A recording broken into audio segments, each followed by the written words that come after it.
Hello, this is Winston Cunningham, April 20th, 2023, and I want to talk to you about something I've learned in stages, beginning with my high school track coach, who told all of us guys that if you want to get the most out of your running, you first have to learn to walk correctly.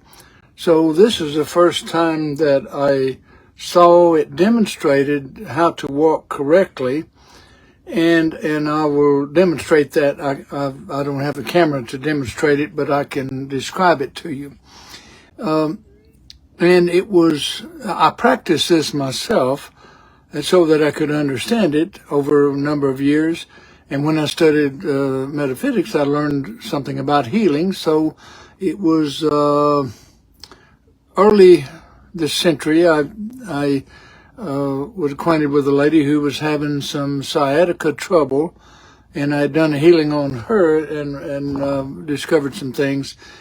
And so I was able to relate that the problem she was having had to do with her walking incorrectly. So I was able to teach her the walk, and it began to make a difference. So that kind of sewed things together for me. And let me just say that there's two principles involved in walking correctly. And if people are aware of this, then they can protect their lower back and their sciatica. The two principles involved is that if you're walking incorrectly, then every time you take a step, that sciatic nerve that goes from somewhere around the fourth and fifth lumbar, it goes through the socket in your hip, and every time you take a step, if it's done incorrectly, you pinch it. So over a period of time, this starts to cause you problems. The other principle is this, that every time you take a step, if you're doing it incorrectly, you're lifting your entire body weight with your back instead of your legs. Those are the two principles involved. So I want to describe to you how to walk correctly, and if you would, pass this along to anyone who is having this kind of difficulty, because it will make a difference, but it will take some practice, because you'll have to start doing it slowly, because if somebody's been walking one way for 40 years or 50 years, it's going to take a couple of days for them to retrain themselves to walk differently. So I want to show you that whenever a person walks with their feet out like this, it's like having a chicken land on its breast and you pull the legs and the back caves in. If you'll notice, some people of the age, if they're walking like this, their back will begin to collapse as they age. And that's from walking like this. So the first thing you need to do is point the feet directly forward. Now, when you walk, don't let the head go up and down. It's about forward motion. So as you push off with your right toe, your chest goes forward and your left foot is pretty much dangling with no weight on it. And when it stops dangling, it will be beneath your body, and then you can put weight on it. But don't put weight on your foot.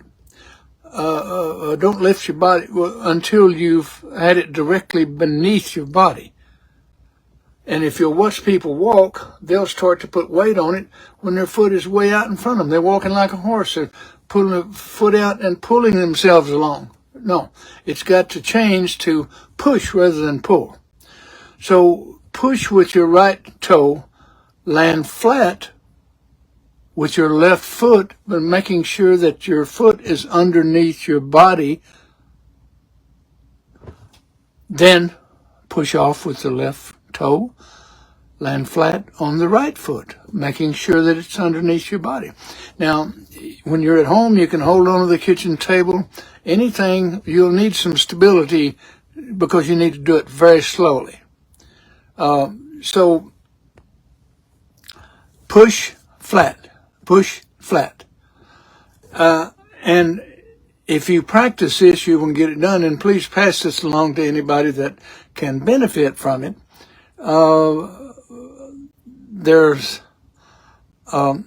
Because it's the principles of the lower back has to do with the way you put your ideas into motion too. So, and the hips represent creativity, or creative potential at least. So, it all ties together. And so to put your goal with purpose into activity requires walking. And if you're walking correctly, then the nerves, that nerve that travels down the leg goes through the socket in your hip, and that's where the problem comes in. And so this can be corrected, but it's going to take some work. It took you you've been walking one way for 50 years. It's going to take a couple of days to retrain yourself, but it will be worthwhile. So if you would, whoever's hearing this, if you've got somebody that can benefit from this, pass it along with him. If they need to talk to me, give them my